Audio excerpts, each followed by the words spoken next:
muito bem-vindas. Vou passar a palavra para vocês.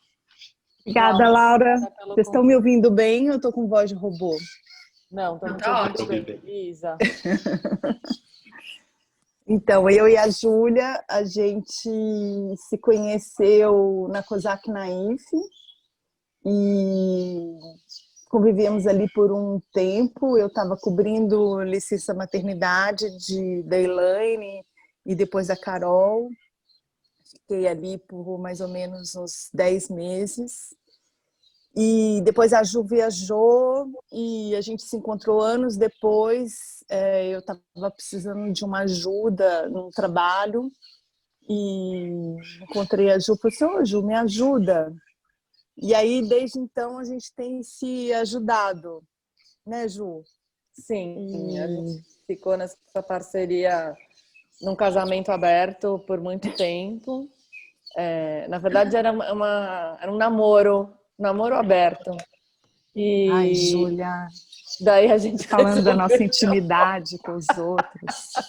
A gente resolveu, no comecinho do ano passado, casar e formalizar o estúdio. Depois de 5 anos já trabalhando juntas em quase todos os projetos. A gente ainda tem um casamento aberto, porque nós duas já tínhamos estabelecido lugares de parceria individual, então a gente resolveu manter essas parcerias. Então, a Elisa com várias capas, eu também faço capa. Acho que esses projetinhos para amigos vão acontecendo.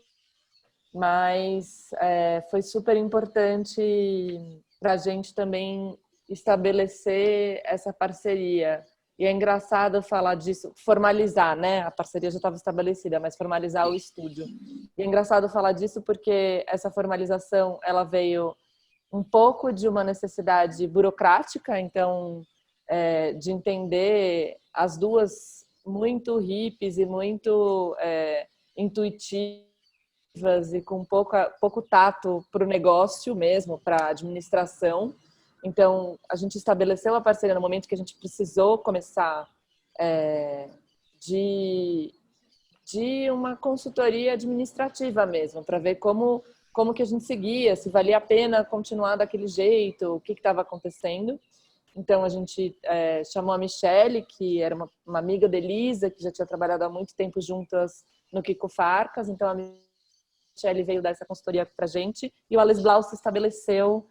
Foi um momento que, a partir de uma necessidade de revisão financeira, a gente resolveu dar uma olhada para tudo, assim. Então, a gente estruturou, arrumou a casa, entendeu quais eram os nossos focos, e foi super legal, assim, até bacana a gente falar isso, assim, como introdução, porque a gente fica com essa ideia, né, de que a gente precisa expandir nossos universos criativos, que a gente precisa, enfim, investir nas nossas referências, mas, na verdade, a partir do momento que você resolve ter uma atuação comercial como designer, é muito importante você ter uma estrutura administrativa, financeira, legal para você dar um passo a mais, para você poder, enfim, se apresentar diante de clientes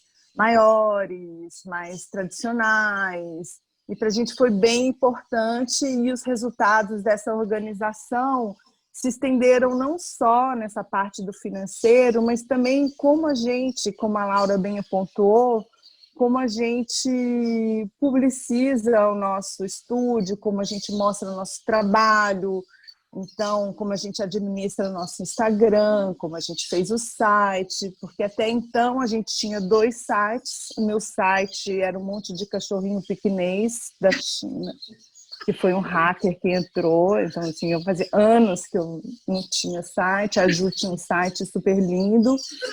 Mas a gente falou, agora a gente precisa ter uma estrutura. E foi super legal esse processo longo, difícil, complexo, para a gente ver o que a gente tinha feito até então, qual que era a nossa linguagem comum, como que a gente queria projetar isso para os próximos anos, quais seriam os nossos focos de interesse, de investimento.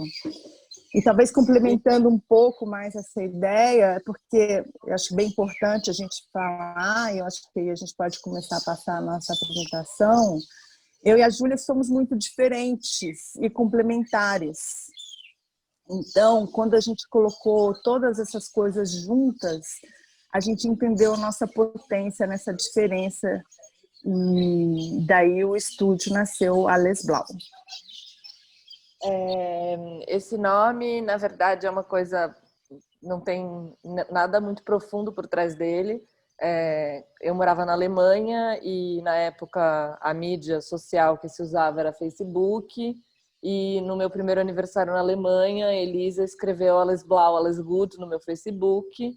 E quando a gente começou a trabalhar juntas, a gente nomeou a pasta, por causa dessa mensagem, a gente nomeou a pasta do Dropbox que a gente tinha em comum de Alles Blau. E ela, enfim, esse nome ele foi se estabelecendo, assim, acho que a gente nunca tinha pensado em ter um nome em alemão de um estúdio ou, enfim, qualquer coisa do tipo, mas é quase que um nome carinhoso que foi crescendo e que significa um monte de coisa, assim, porque se a gente pensa que é tudo azul, na verdade, nosso trabalho tem muita cor e não é tudo azul, né? Assim, fazendo o site, a gente até brincou, putz, a gente vai ter um filtro azul, a gente tem que ter um filtro rosa, a gente tem que ter um filtro vermelho, um filtro roxo. E falar de cor, ter cor no nome, acho que é uma coisa que significa bastante, apesar de ser um nome um pouco espontâneo e afetivo. Bom, a gente, como a gente disse, trabalha juntas desde 2015, nessa parceria que é muito complementar. Então, eu sou formada em arquitetura na Escola da Cidade, sou uma das primeiras turmas da escola e tenho mestrado em artes. Então, a minha formação a acadêmica não teve a ver com design, mas desde o começo do estudo da arquitetura eu trabalhei com design dentro de um estúdio de design que tinha na Escola da Cidade. Então, eu tenho uma atuação que enxerga o design de uma forma mais espacial. Enquanto a Elisa é formada em comunicação social, publicidade em Minas, e tem uma trajetória, passou pela Abril, enfim, ganhou o Prêmio Abril, ficou um tempão na Abril trabalhando com revista, ilustra, então tem uma Eu sou aproximação... bidimensional, eu sou do papel, do livro, do editorial. E a Ju tem essa coisa super legal que é a escala enorme, tridimensional, e a infinita, que é o digital, que é outro mergulho que ela tem feito nos últimos anos. E eu fico nesse lugar, sou super leitora, eu estou muito ligada a essa questão da comunicação, da pertinência do contexto, né? Dessa ligação com o jornalismo, com a produção de conteúdo. E por isso que eu gosto de dizer que a gente é super complementar, porque eu aproveito, pego carona nessa liberdade das escalas que a Júlia tem e olho com o meu olhar assim, de comunicação para as coisas. Então, tem dado certo, né, Ju? Super. A gente, fora de tempos pandêmicos, a gente habita o Platô, que é um espaço que, enfim, faz parte das minhas atividades paralelas, mas é um espaço que eu sou sócia. Não sei se vocês todos conhecem, a gente oferece cursos livres, teve até um curso da Lau no começo do ano, foi um dos primeiros cursos que era para presencial e virou online. E hoje, enfim, desde 2 semanas eu voltei a vir presencial. A Elisa está em Minas desde que tudo isso começou. E a gente tem 4 assistentes hoje em dia. O Thiago está aí e mais 3, enfim, que formam nossa equipe, super equipe, assim, porque também a gente está com alguns projetos grandes e a equipe também precisa ser complementar. O Thiago está aqui participando do Zoom, é isso? O Thiago está aqui participando do Zoom. Legal. Oi, gente. Cadê você? Deixa eu ver. Ah, olá, Thiago. Tudo bem? Tudo bom? Bem-vindo. Esse Obrigado, ano, obrigado. uma coisa que a pandemia proporcionou para a gente, que acho que a gente nunca teria fôlego para fazer se não fosse os primeiros meses de pandemia, que foram meses de pausa, a gente conseguiu terminar o nosso site. E, como a Elisa disse, foi super importante olhar para esse corpo Toca desse de novo o trabalho filminho, junto, desse corpo de trabalho tão diverso e tão, enfim, e que, de certa forma, representam o que a gente é, né? Não dá para identificar um estilo único nesse trabalho. Eu acho que a gente tem uma coisa que a gente valoriza muito, é responder ao que o projeto pede e não estabelecer o nosso estilo ou a nossa assinatura em cima de alguma coisa. Então, a gente pensa sempre na criação de sistemas. Então, sistemas de identidade visual, de direção de arte, design editorial, websites, tipografias e ilustração. E tem uma coisa super importante que a gente sempre tenta martelar nas nossas cabeças e nas nossas conversas, é que a gente enxerga design como interlocução. Então, é uma ferramenta de diálogo. A gente precisa ouvir para conseguir responder, e a gente precisa conseguir ser ouvida para conseguir, enfim, é um diálogo constante. Desde da primeira reunião, passando pelo atendimento, entendendo as aflições do cliente como aprovação ou desejos, enfim. Então, interlocução é a chave. E também como uma poderosa ferramenta de mediação. É uma forma de levar um conteúdo a um público específico, qualquer seja esse público. Então, se a gente está falando de uma exposição no Sesc, o design é essa mídia de mediação com o público daquela exposição e daquele conteúdo.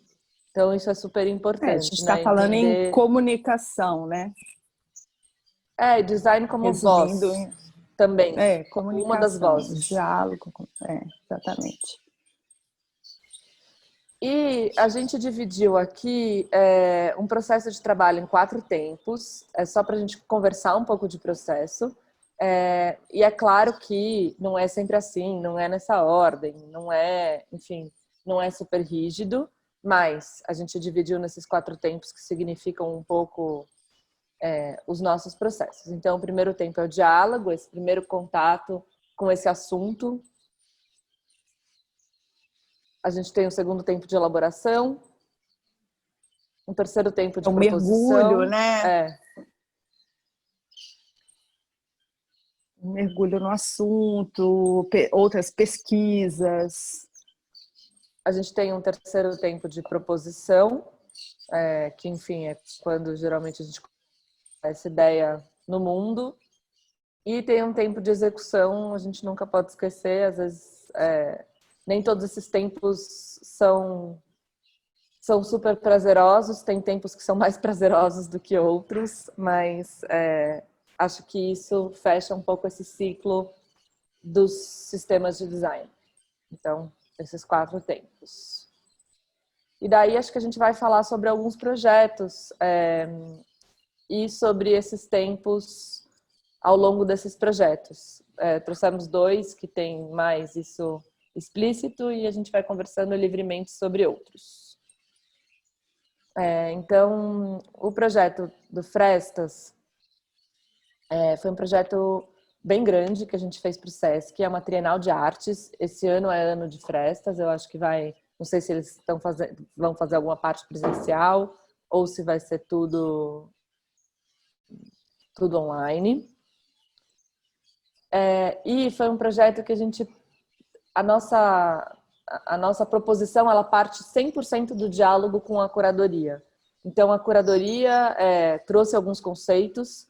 A partir dos conceitos que a curadoria colocou, a gente levantou algumas palavras-chave e foi fazer uma pesquisa que é importante dizer que não a gente sempre olhar para outros universos. a gente sempre tenta se referenciar em outros universos que não são o design, se referenciando só no design. Então, aqui é um pouco, a gente trouxe algumas, a partir dessas palavras-chave que a gente tinha pré-determinado, a gente trouxe um pouco dessa nossa pesquisa visual. Isso é um pouco para mostrar para vocês como a gente constrói essa argumentação e como a gente amarra o projeto visual a partir de um conceito teórico, criativo, que a gente até gosta de chamar de territórios criativos, né? Então, a partir do próprio nome da Trienal, que é Frestas, né, que tem a ver com esse lugar entre, essa falha, esse interstício. Então, a gente foi fundo nesse conceito, olhando para o mundo das artes plásticas, que era o território da Trienal, mas também um pouco mais abstrato, brincando com esse jogo do que está presente, o que está ausente, do que pode ser deslocado, nessas falhas. E as referências não necessariamente são, enfim, acadêmicas ou cabeçudas, elas podem ser uma referência mais de um jogo de criança, por exemplo, como o Racha Cuca que está na tela, e essa é um momento de livres associações, assim.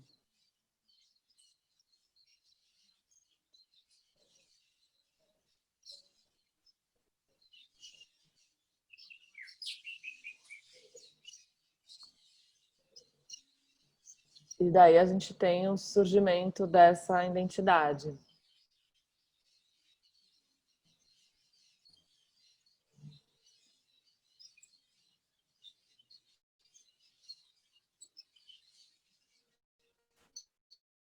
Para essa identidade, a gente escolheu a Mecano, que é uma fonte da década de 30, mas que foi redesenhada em 2012.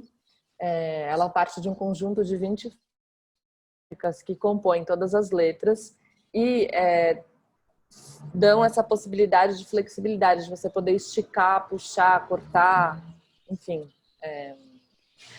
A versão nova de 2012, ela é inteira, né? Ela não tem os pedaços, mas o que a gente fez foi desfragmentar ela de novo. Então a gente usou esses pedacinhos, esses fragmentos, ferramentas. E aqui já de umas primeiras aplicações. Então, como que a gente consegue com esses fragmentos gerar transparência, brincar com a escala, por ser uma exposição super grande, a gente tinha uma necessidade de fazer essa aplicação no espaço da unidade. Então, aqui também tinha essa tensão entre o que você consegue ver, o que você não consegue ver.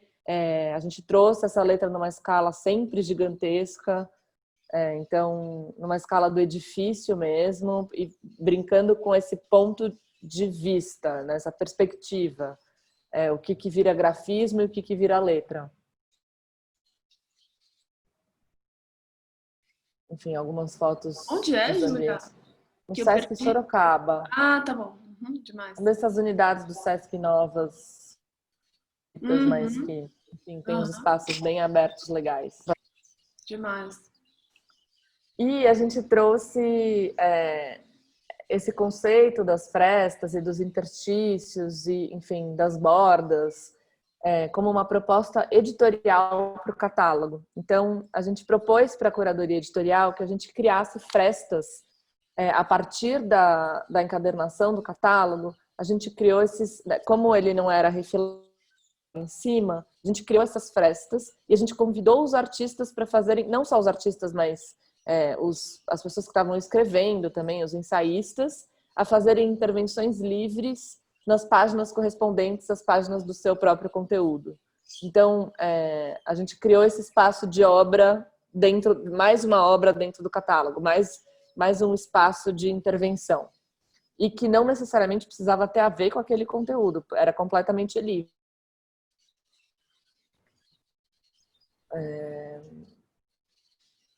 Também fizemos um material educativo, que era um jogo. Ju, peraí, só uma pergunta.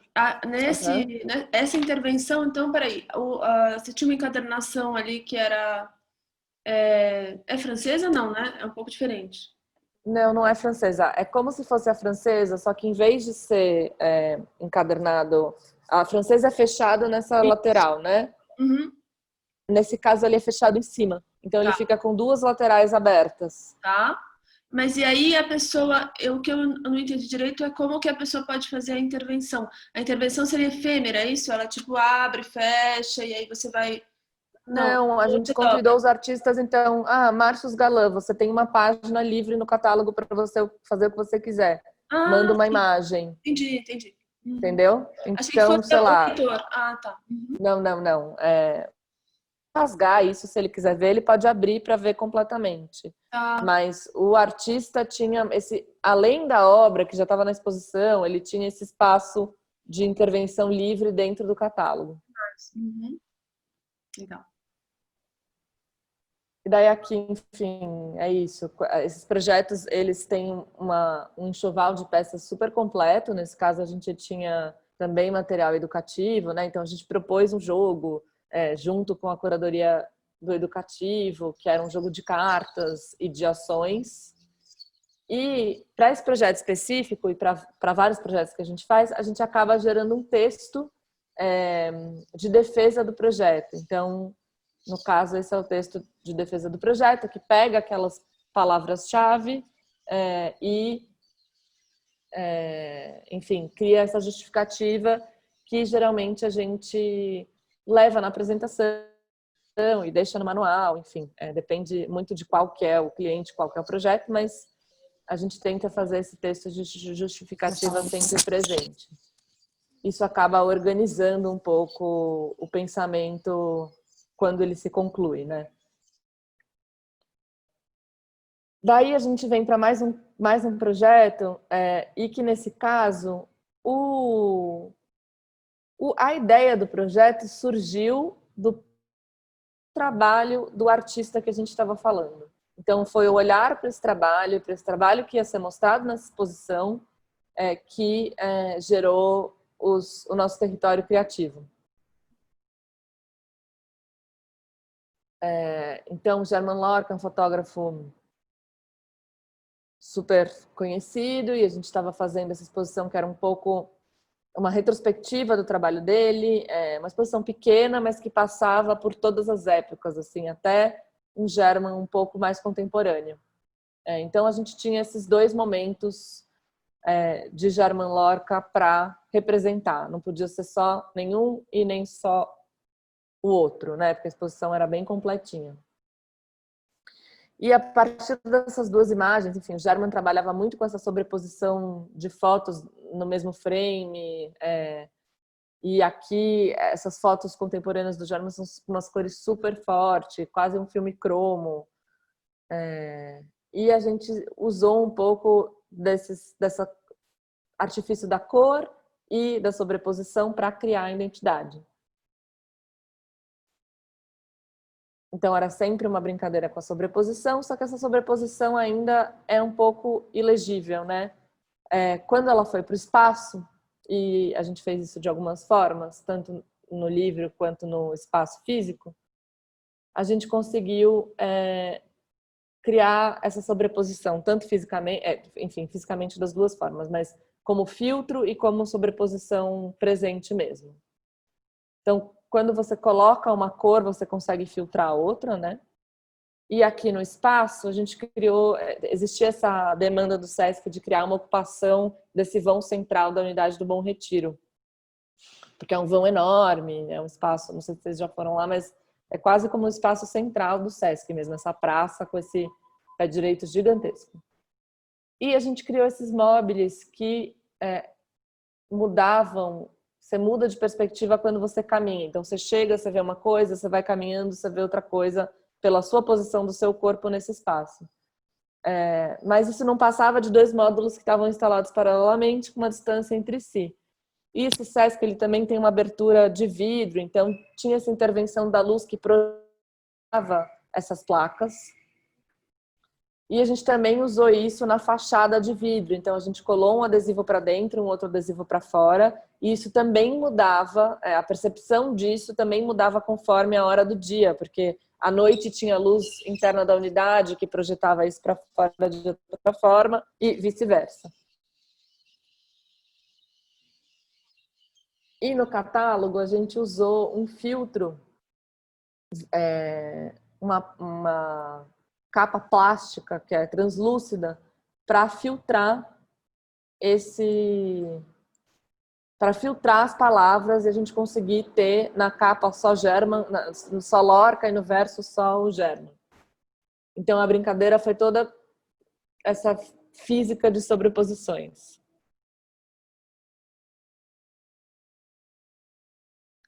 O próximo projeto que a gente vai falar é da Cláudia. Elisa, você está aí ainda?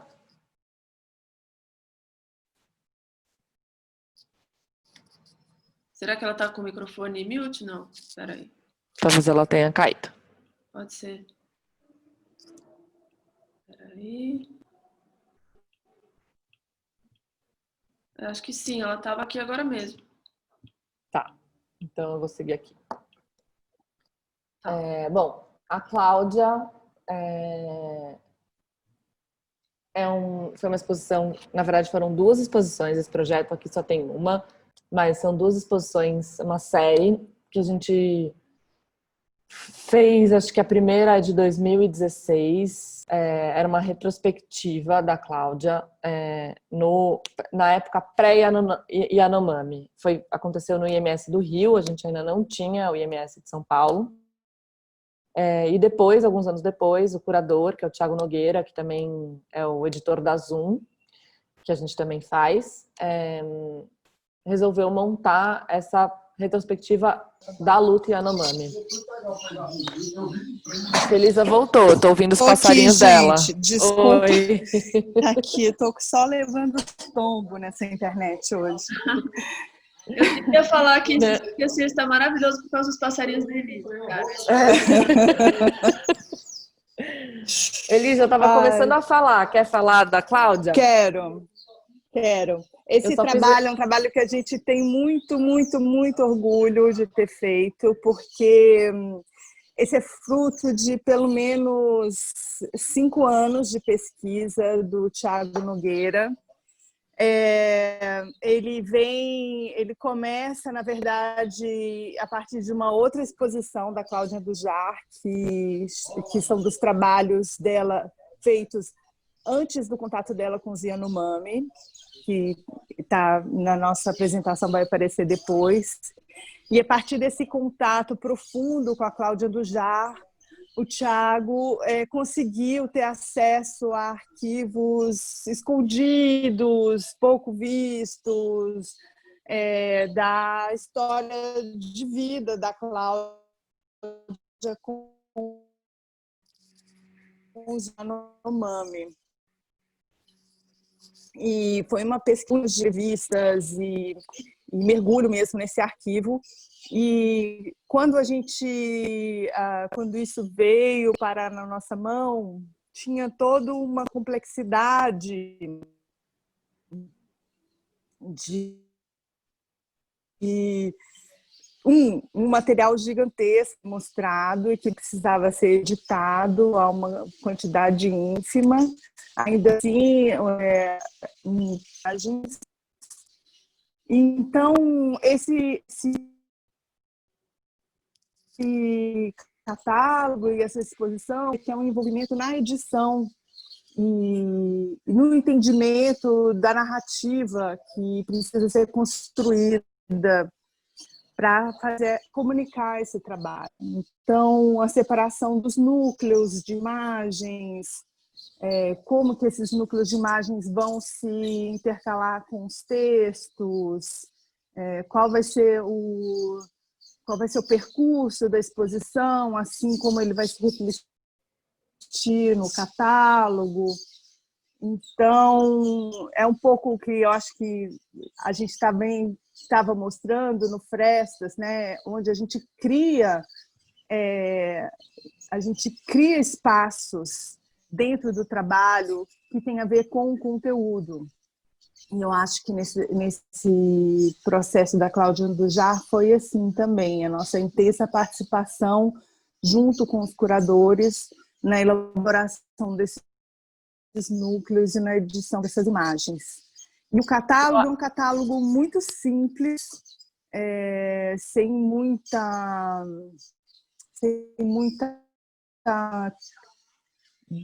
fala, Ju. Não, sem efeito especial, né? Acho que só complementando o que a Elisa está falando.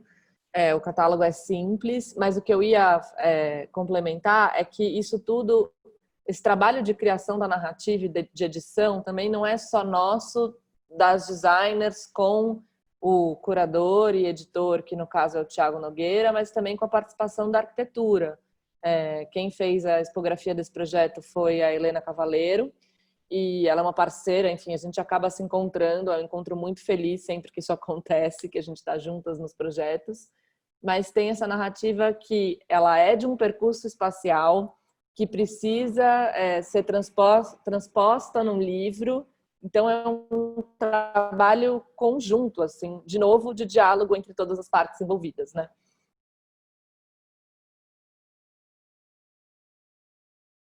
E foram, como eu estava falando no começo, foram 2 edições dessa exposição. A primeira, que é No Lugar do Outro, era uma retrospectiva até a fase Yanomami, então a Cláudia mais como um trabalho de fotojornalismo, enfim, outras séries dela. E depois veio a Cláudia Yanomami. E nesses 2 projetos, a Lena estava envolvida nos 2, mas nesses 2 projetos a gente teve isso que a Elisa estava falando, que é essa envolvimento ativo na determinação da narrativa da exposição. Então, a divisão dos núcleos, como isso acontece espacialmente, como isso se reflete no catálogo. Essa é a montagem no Rio.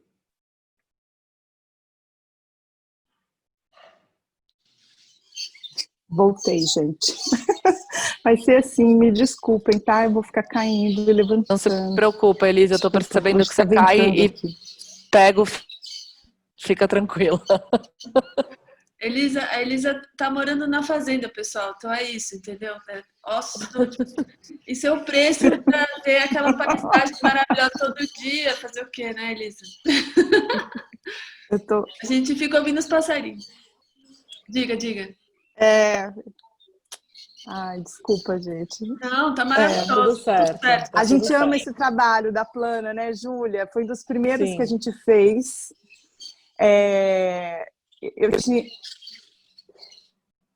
Eu tinha acabado de ganhar neném, estava amamentando. Esse logo foi muito engraçado, porque a gente desenhou ele meio eu dando mamar e desenhando no iPhone.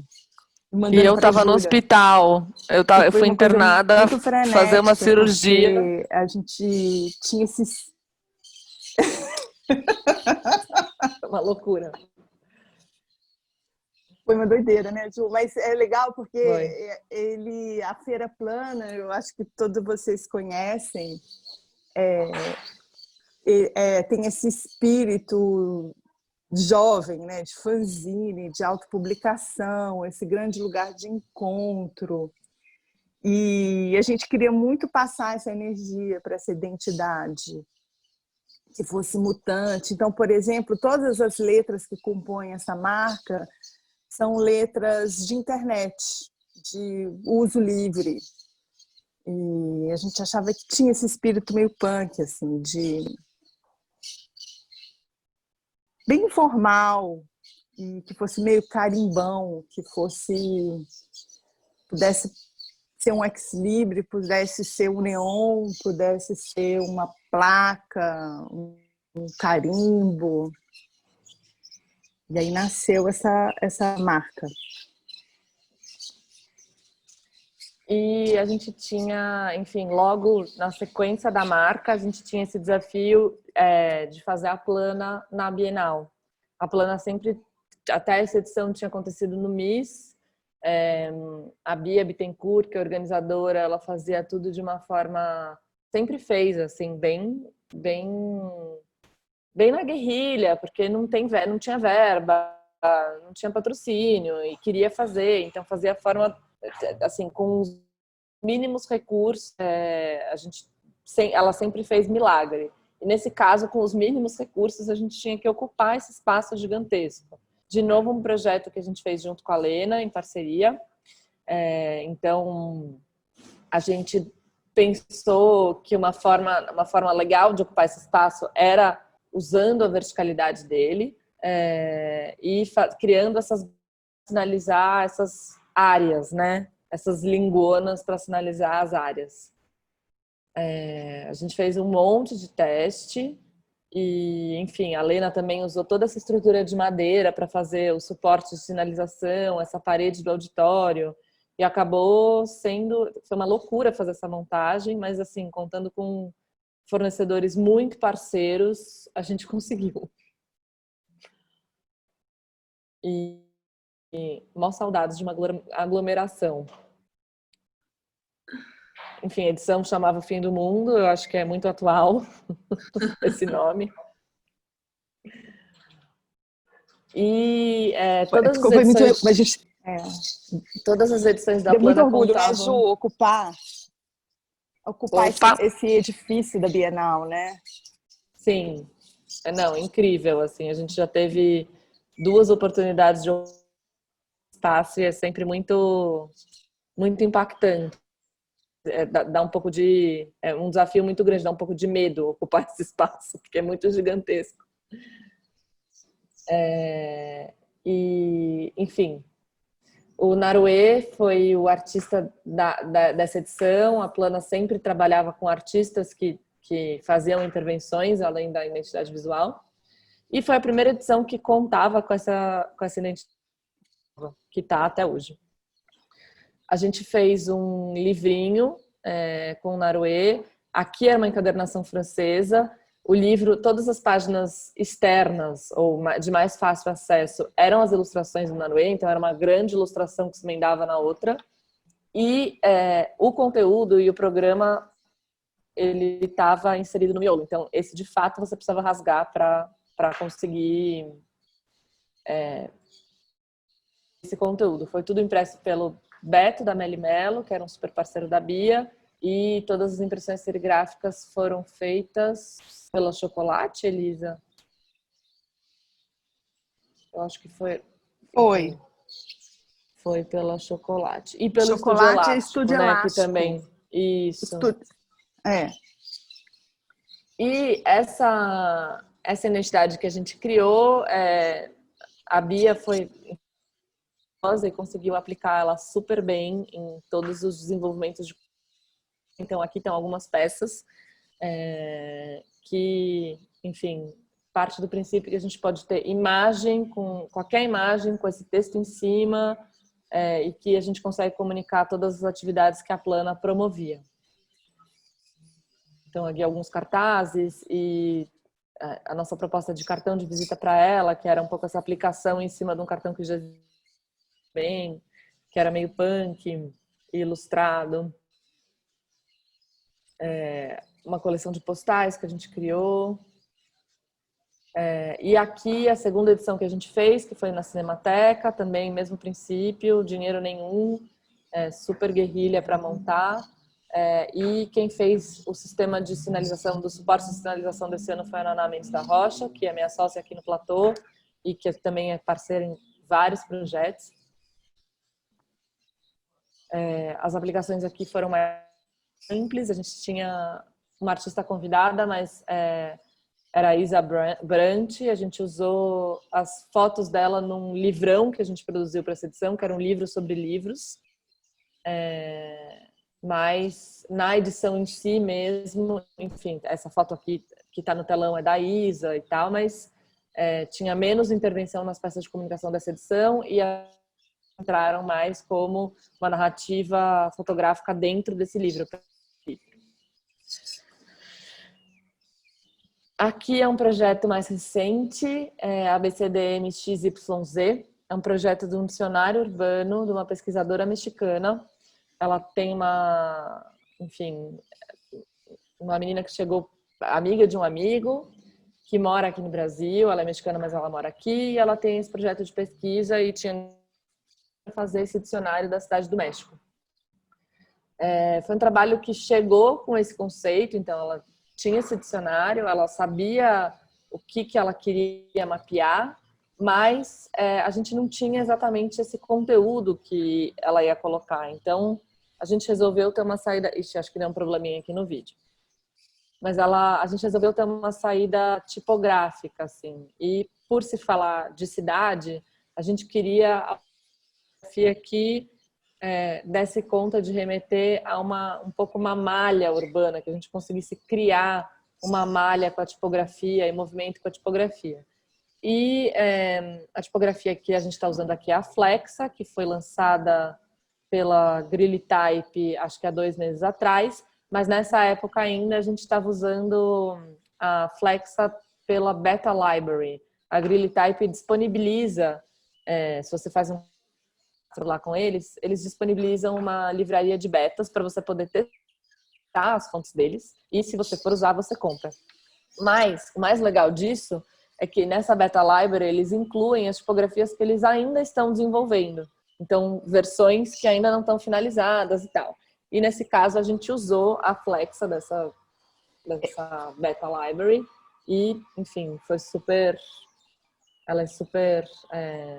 coube muito bem. Essa escolha tipográfica, Ju, só para falar o motivo dessa escolha tipográfica, além de ser uma fonte linda, super bem construída, tem a ver também com a dimensão da cidade do México, que é uma cidade gigantesca, esparramada num vale, numa planície, e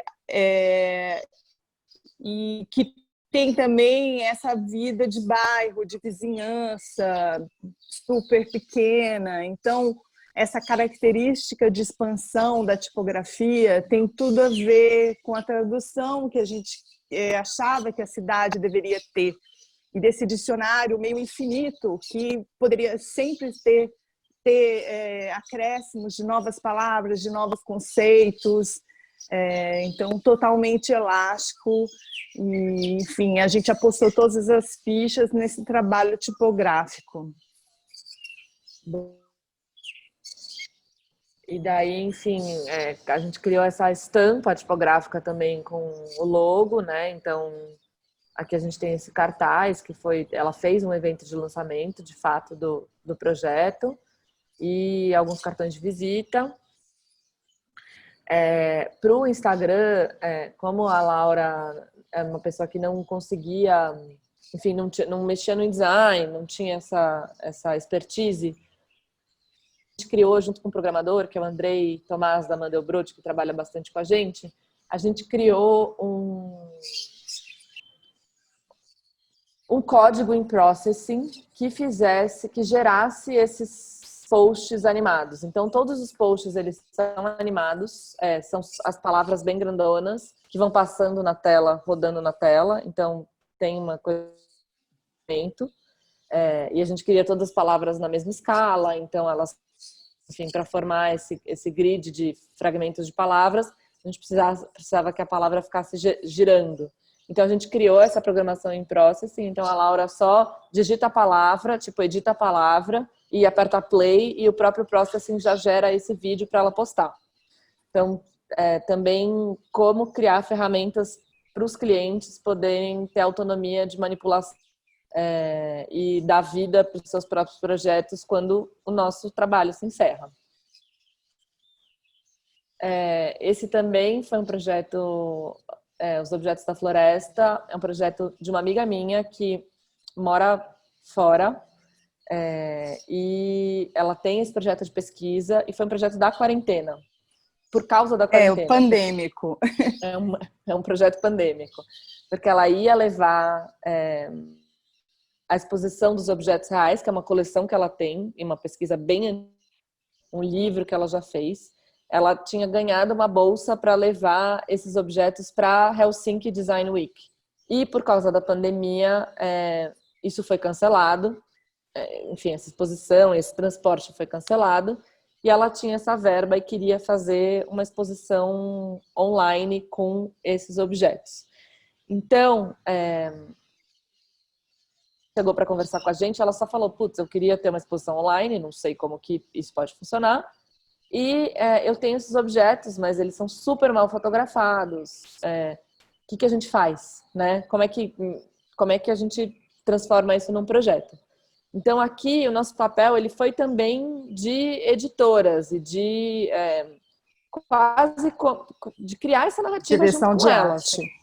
Direção de arte e concepção do projeto, porque ela não sabia como isso podia acontecer.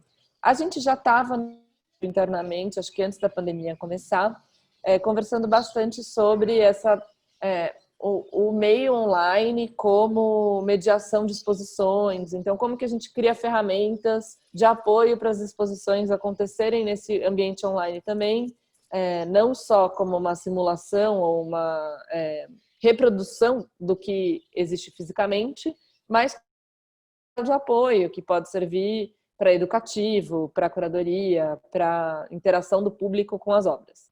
Então, a gente já estava nessa discussão, então foi muito feliz a Deia ter chegado com esse projeto para a gente, porque a gente já tinha várias coisas na cabeça. E uma das coisas que a gente ficou discutindo muito para fazer esse projeto é que a gente não queria que fosse... ele não podia ser um site comum, então a gente precisava buscar, como essa exposição não ia existir fisicamente, buscar na construção desse site elementos que fossem próprios de uma exposição. Então, a primeira coisa que a gente decidiu fazer é que com essa home que você... Enfim, primeiro, a exposição tem um percurso, você precisa ler o texto de abertura para seguir na narrativa da exposição, e a gente optou por mostrar esses objetos em escala. Então, eles estão em escala entre si. Nesse painel, vendo eles em uma parede. E esses objetos, eles estão localizados num mapa, então tem todos os lugares da onde a Deia pegou esses objetos ou conseguiu esses objetos, e a ideia é que esse mapa fosse colaborativo. Então, eu, Júlia, moro no Pará e tenho um objeto que é parecido com o que está na exposição. Dá isso para a Deia, para ela acrescentar isso nesse mapa e fazer criação dessa categorização desses objetos com objetos e fotos reais. Sobre as fotos, como eu disse... Ju, que foi? Como é o nome da Deia? Andréia... esqueci o sobrenome dela, mas eu já vou lembrar. Depois lembro. Já eu lembro. Bandone. Andréia Bandone. Andréia Bandone, tá bom. Enfim, aqui algumas outras telas. Então, a gente criou aqui, eu não sei se são todas as telas aqui, mas depois vocês entram, o site está no ar, é muito legal. A gente chamou um fotógrafo, que é o Nino Andrés, para fazer a reprodução desses objetos. Então, a Deia mandou todos os objetos para o estúdio do Nino. A gente foi no estúdio do Nino, montou a concepção dessas fotos com ele. Então, que a gente queria todas as fotos de cima para colocar nessa entrada. A gente também queria todos os objetos fotografados em ângulo para a gente ter a ideia de tridimensionalidade e você poder dar o zoom nos objetos quando você chegasse neles, né? Como se você, quase como na exposição, se você pudesse tocar ou chegar muito perto, você consegue ver o detalhe de construtivo desses objetos e de textura de material. E outra coisa que a gente trouxe para esse projeto, só um minuto, Lau, só terminar esse raciocínio, foi a construção 3D desses objetos. Isso é uma coisa que só o digital permite. Uma exposição não permitiria a gente ter esses 3Ds. Claro, a gente poderia ter o 3D impresso em 3D ou uma tela lá. Mas a gente também quis trazer elementos que são próprios do digital. E, como em qualquer outra exposição, a gente trouxe textos que são curatoriais, textos que são ensaios sobre o projeto e uma linha do tempo. Uhum. Tá. Eu ia perguntar só o seguinte, né? Eu estava pensando isso, como as fotos não eram boas e ela mora fora do Brasil, eu estava imaginando como é que elas fotografaram isso. E aí, então, para pro Nino fotografar. Os objetos foram enviados para o Brasil, é isso? Não. Os objetos... O problema da Design Week é justamente que a coleção dela tá aqui no Brasil. Tava na casa tá bom. do irmão dela. Tá. E a gente ela não conseguiu enviar os objetos para Helsinki. Então, o que tá a gente certo. fez foi enviar os objetos para o estúdio do Nino. Do Nino, tá bom. Mandamos um Uber. E, enfim, acho que é um projeto que vale a pena vocês darem uma olhada, porque tem esse recurso do 3D que é muito legal. Enfim, a gente chamou um cara que desenha 3D e você consegue olhar o objeto, esse, como chama? O iframe do objeto rodando. Dá para rodar, dá para chegar perto. Então tem algumas coisas que, enfim, eram do digital mesmo. E daí, acho que por último, a gente trouxe algumas capas, que são capas das duas e, na verdade, de cada uma, né? Não são capas da parceria, mas são capas individuais. É legal.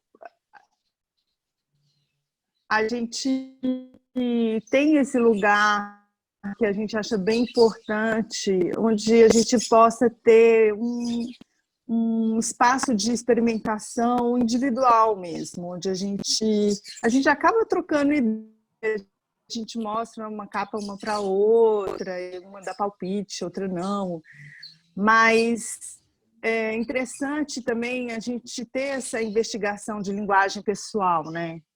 Então, por exemplo, eu ilustro, eu gosto. Então, para mim, esse é um lugar muito particular, muito íntimo, assim, de explorar essas linguagens que não tem a ver com o estúdio, né? E a gente tem o seu jeito de fazer, seus repertórios visuais também para a construção das caras. E que vem e o trabalho de capa também é muito interessante porque ele vem de é muito pessoal, é uma coisa muito particular. Então a gente faz um pouco essa apresentação mostrando, né, assim, na nossa parceria também como que a gente se expressa individualmente e ainda assim criando um corpo comum. E como é importante manter esses espaços.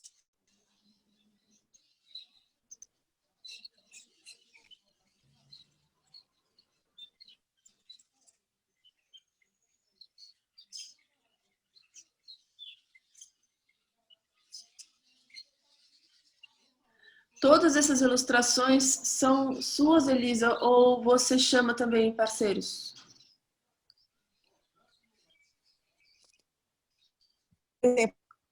Essa capa do Werther é de um ilustrador que eu infelizmente não lembro o nome dele. Oi, estão me ouvindo? Agora sim. E agora não. Que eu não lembro o nome dele, mas era um ilustrador que já vinha como escolhido. Oi. Entendi. Tem sim, delay. tem algumas situações. Algumas situações tem. Mas as outras, sim. Sim. Uhum. Sim. Essa é minha, por exemplo. Essas do Poesia de Bolso são sempre desenhadas por mim. Aham.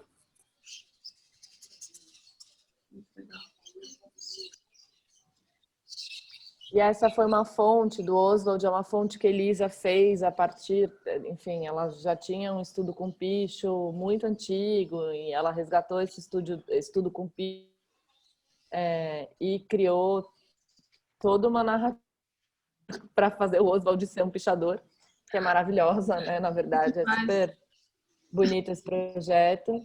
E a gente, enfim, quem fez essa fonte funcionar foi o Paulo, do Bloco. Uhum. Mas a gente aqui no estúdio também Hoje desenha... seria você, né, Ju? Que hoje seria eu. Que hoje em dia a gente não pediria ajuda para o Paulo, porque a Júlia é tão maravilhosa e talentosa e estudiosa que agora ela sabe fazer fontes. Enfim. Muito bom. E é isso, gente. Acho que a gente pode abrir o papo. Ótimo. Obrigada, a gente que agradece. Obrigada. Olha, eu tô ouvindo uma vozinha aí. Será que é o Max? Acho que é o Max. Então, poxa. É o Max. É o Max. Não sei se a gente para de compartilhar a tela então agora, Júlia, só para a gente poder ver todo mundo aqui e ter um momento mais interativo. Quem quiser abrir a câmera, fica à vontade. Quem não quiser também, tudo bem. Mas eu costumo colocar aqui no chat, porque muitas vezes as pessoas estão apresentando e vão ocorrendo perguntas. Então eu tinha colocado aqui, caso alguém tivesse alguma pergunta, alguma questão e já quisesse ir colocando, tem esse espaço também. Se vocês quiserem fazer isso durante também a nossa conversa, fiquem à vontade e aos poucos a gente vai trazendo. Mas eu acho que assim, a gente podia ter uma conversa mais informal mesmo, né? Aqui, eu acho que é um grande momento de vocês perguntarem o que vocês quiserem, enfim, para a gente conversar de um jeito bem solto, né? E aí, enfim, estamos esperando as perguntas de vocês. E aí, alguém quer perguntar alguma coisa, quer comentar alguma coisa? Eu tenho uma. Tom, vamos lá. Então, nessa ideia de justificar o conceito, né? Pegar as referências e trazer aquela ideia pré-concebida, né? Que você só apresenta já um conceito que tem um fundamento. Tem horas que o conceito vem depois da prática, assim, que às vezes a coisa vai meio espontânea e... Muitas vezes, Tom, na verdade é um processo que não é linear. A gente troca muita referência ao longo do processo. A gente trabalha com algumas parcerias de conteúdo, a gente tem trabalhado com uma antropóloga para também ajudar a gente nessa criação dos territórios criativos, mas não é uma coisa linear do conceito vir antes ou conceito vir depois. Por exemplo, agora com a Paula, que é essa antropóloga, a gente sempre tem uma conversa com ela, a gente conta o que vai ser o projeto para ela, a gente conta quais são as primeiras ideias que a gente tem e ela também devolve com várias referências que criam esse ambiente de criação, que criam para a gente começar a fazer a criação. Então, isso é uma possibilidade. Mas no Frestas, por exemplo, eu acho que a gente tinha todos os conceitos, a gente tem todo esse repertório, por isso que é super importante a gente não olhar só para design quando a gente se forma como designer, a gente olhar para o resto do mundo. Então, a gente tinha esse repertório, meu mestrado foi em artes visuais, enfim, a gente faz muita questão de trazer outras coisas para dentro do trabalho. E essa narrativa e a formalização desse texto no final, ele aconteceu no final, né? Então, a organização dessas referências, como elas foram mostradas tanto para o cliente como para vocês, é uma organização depois. Ela vem depois que o projeto está pronto mesmo. Então, acho que depende muito do projeto. Tem envolvido a Paula. A Paula é uma parceira antiga, principalmente da Elisa, amiga e parceira antiga da Elisa.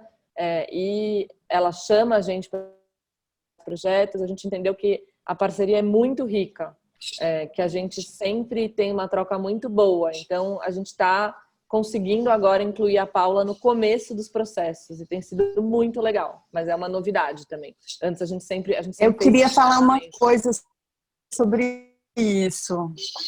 Uhum. Meu delay. É a Paula Miralha, não? É que eu gosto de usar uma metáfora engraçada, mas acho que tem tudo a ver. A Paula Pinto Silva, da FECO Antropologia. Tá.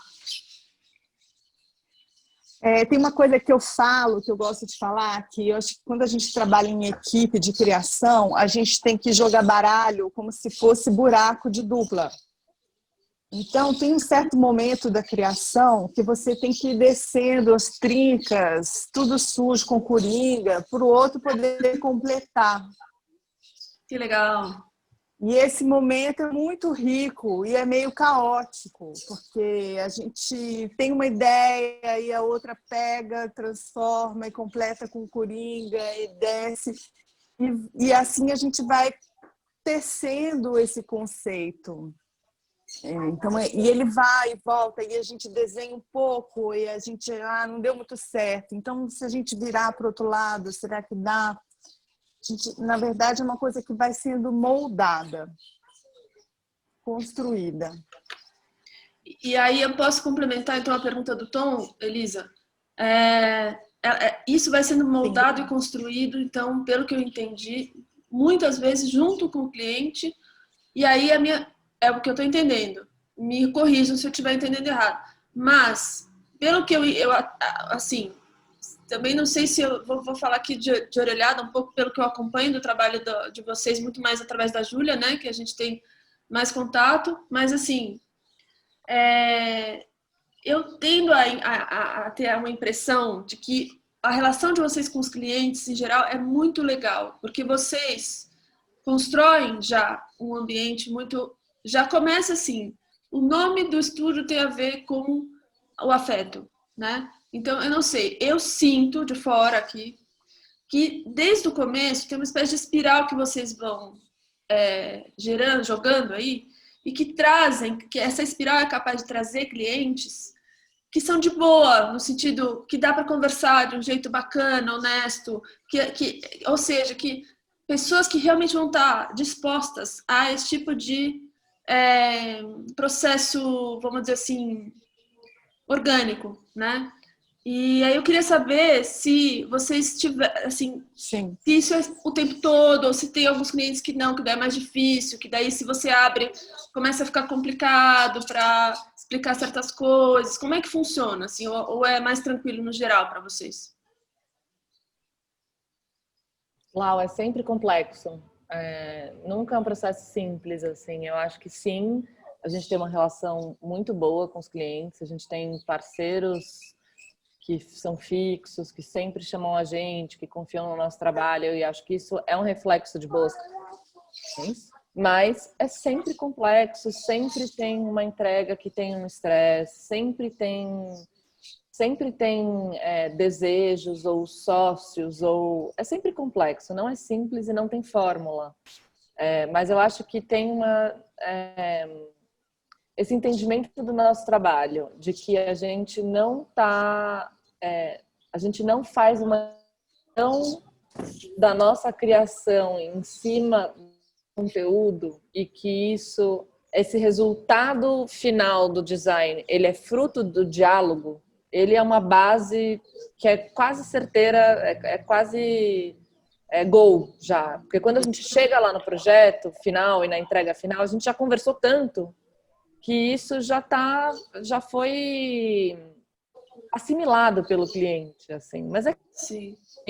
Não é aquela coisa de chegar e tirar como chama? Um manto que está cobrindo a coisa. Não, cortar o... Não.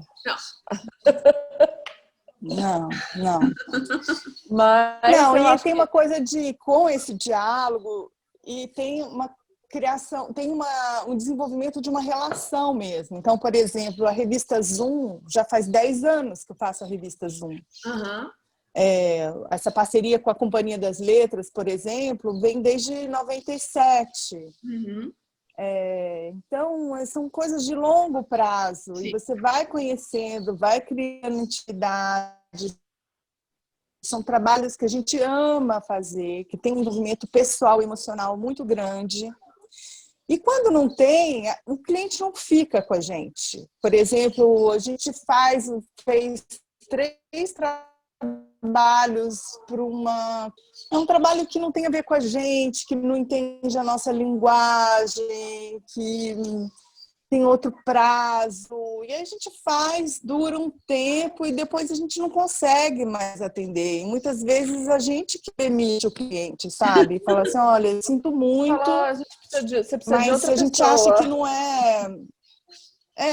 a gente não serve para te atender. A gente é meio artesanal. A gente gente não tem condição de atender prazo louco, a gente não faz uma coisa assim da moda, que atende a uma vontade gráfica, a gente quer pensar as coisas, construir conceito. Então, a gente faz experiência e muitas vezes a gente fala, desculpa, esse trabalho próximo a gente não vai fazer, não estamos disponíveis para isso. Acontece. Sim, super importante, né? Já aconteceu algumas vezes, né, Ju? Já. E direcionando esse leme, né? Enfim. Porque a gente decidiu ser feliz com o trabalho, sabe, Laura? Eu acho que você tocou numa coisa muito importante para a gente, que é o afeto, o prazer e ter uma certa coerência com o que a gente acredita, com o que a gente gosta, sabe? Por exemplo, esse trabalho da consultora é uma galera meio Bolsonaro, sabe? Não dá, assim, a gente não consegue nem lidar com essas pessoas direito, machistas. Então, assim, é uma coisa que envenena o processo, envenena a relação, e para a gente não rola, não acontece. Então, realmente tem muitos aspectos subjetivos que fazem parte dessa equação de trabalho. E eu acho que falando de processos de trabalho, assim, para ser o mais transparente possível com vocês, eu acho que tem uma coisa que sim, a gente decidiu ser feliz e a gente foca muito nas coisas que a gente gosta e que a gente acredita e a gente quer seguir isso, assim. Mas tem uma coisa de ser autônomo e ser atendimento, criação, gerente financeiro, tudo ao mesmo tempo, gerir equipe, é difícil pra caralho. Então, tem uma natação aí que às vezes a gente se afoga no dia a dia, assim, é isso. Hoje eu falei te desculpa, eu não consegui organizar seu fluxo. Faz o que você acha que você tem que fazer. Eu vou entrar em aula daqui a 5 minutos. Isso acontece, assim. Mas Acontece aí, muito. se vira. E agora é isso, a gente está com 4 pessoas trabalhando com a gente. Acho que é o maior número que a gente já teve até hoje. Então, é um aprendizado constante, assim. Como gerir o próprio trabalho, como gerir o trabalho da equipe, como gerir as contas, como atender bem os clientes. Tipo, é um desafio, às vezes é estressante pra caralho, mas na maioria das vezes é super prazeroso. Como ser mãe. Como ser mãe, no caso da Elisa, eu sou madrasta de 2, então na pandemia isso tudo ficou mais intenso, né? Porque tá todo mundo em casa e tal. Mas eu acho que a gente conversa muito. A gente conversa muito com a equipe, a gente gosta de falar as coisas diretamente. A gente tem a Mari tá com a gente desde o começo do ano, é uma pessoa que está sendo super importante para a gestão do escritório, uma gestão de projetos que nem eu nem a Elisa tem, e que a gente está aprendendo junto e está construindo junto. Então, é isso, a gente sempre procura pessoas que são complementares. O Thiago entrou para fazer mais animação, porque nenhuma de nós duas faz, e a gente precisava a Mari faz, mas a gente precisava da Mari em outro canto. A Lei, que também é arquiteto, que tem mais o meu perfil de arquiteto e do espaço e do digital. Mas é cabeção. É completamente cabeção, está fazendo teste de mestrado, entrega uns conceitos de identidade visual que a gente fala, calma, explica melhor, vamos entender. Então, a gente tem esse encontro que é muito legal, assim, de pensar, essa fala da Elisa, a gente decidiu ser feliz, que apesar da gente estar trabalhando 16 horas agora, porque tem 1000 entregas de final de ano e o mundo inteiro tá louco, a pandemia parece que acabou e todo mundo foi vacinado, por aí, afora, mas tem essa questão da gente querer fazer as coisas de uma forma legal e de querer ter esse prazer, porque por mais que a gente tem que desligar e descansar, tem uma coisa que eu percebi, daí eu falo por mim, é que eu nunca vou conseguir desligar do trabalho. Se eu estiver numa ilha deserta, eu não vou estar desligada do trabalho, porque eu vou ver aquele pássaro voando e ele é verde, eu vou pensar no Pantone que ele tem sempre uma ligação com o trabalho, a minha cabeça funciona dessa forma, e eu não vou mais lutar contra isso. É claro que eu preciso ter o tempo na ilha deserta, Mas como trabalha de criação e você desligar, assim, você está o tempo todo olhando para coisas que você imagina que possam fazer parte dessas criações, assim. Legal. E eu acho que isso enriquece o processo todo. E eu ia perguntar um pouco sobre a relação de vocês duas. Criando repertório, né? Essa é uma coisa que se fala muito. Viajar. Viajar. É isso, falei. Ah, tá, é que deu uns. Tá. Não, sim, exato. Né? Eu acho que eu também me identifico com isso que a Júlia falou, né? Por mais que a gente esteja descansando, a gente está descansando e pensando em coisas bacanas para fazer. Eu não sei, eu vejo vocês duas muito com esse perfil empreendedor, ou seja, uma coisa que eu não sei se todo mundo que está aqui sabe, mas assim, o Platô, por exemplo, né? Vocês têm essa iniciativa de fazer, por exemplo, esses projetos colaborativos todo final de ano, né? Enfim, eu entendo, assim, por exemplo, eu lembro que tiveram eventos que vocês estavam desenhando produtos para vender, e aí fizeram umas vendas especiais. Que mais? Muitos outros projetos que eu percebo, principalmente da Júlia, e aí eu nunca sei o quanto. Eu nunca sei, Júlia, quando é um projeto da Júlia, quando é do Platô, quando é do Ales Blau, porque é isso, é o tempo todo, vamos dizer, esse diálogo que vocês explicaram, né, que vai acontecendo de formas diferentes, eu imagino, em cada trabalho, mas eu percebo muito esse perfil empreendedor a maioria dos colaboradores também, né? Então, assim, queria que vocês falassem um pouquinho de duas coisas. Uma era sobre o Platô versus Ales Blau, então como que funciona essa estrutura do Platô, que eu sei que vocês têm máquina de riso, eu sei que vocês têm infra de serigrafia, se eu não me engano, enfim, como que é o Platô, não só em termos de estrutura física, mas também como rede de colaboradores, tem o Polar, não é? Que é no Platô também, ou não? Eles saíram, mas Saíram o agora, Ralf continua nosso sócio. Tá. Então, eu fiz Sabatini, enfim. Eu quero falar uma coisa antes. Ah, tá bom. Só para terminar, então, toda essa parte...